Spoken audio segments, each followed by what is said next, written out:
শহীদ president Ziaur Rahman, উনি সংবিধানে বিসমিল্লাহ লেখে। আল্লাহ তার কবরকে জান্নাতের টুকরা বানায়া দাও, বলেন আমিন। প্রেসিডেন্ট জিয়াউর রহমান সংবিধানে বিসমিল্লাহ সংযোজন করেন। এর আগে বিসমিল্লাহটা পর্যন্ত সংবিধানে ছিল না। ওই ডক্টর কামাল মিয়া সংবিধান লেখার সময় সে সংবিধানে সাবরেনটি যখন লিখে সার্বভৌমত্ব, তখন সে অংশে লিখেছে জনগণ সকল ক্ষমতার মালিক। এটা শিরিক, কারণ সকল ক্ষমতার মালিক কে? জোরে বলেন, সকল ক্ষমতার মালিক কে?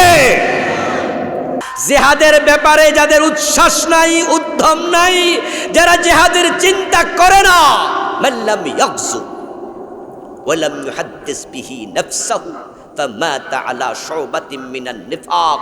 নবীজি বলছেন, যে জিহাদ করে না, যে জিহাদের চিন্তা অন্তরে লালন করে না, সে মুনাফিকের উপরে মরবে।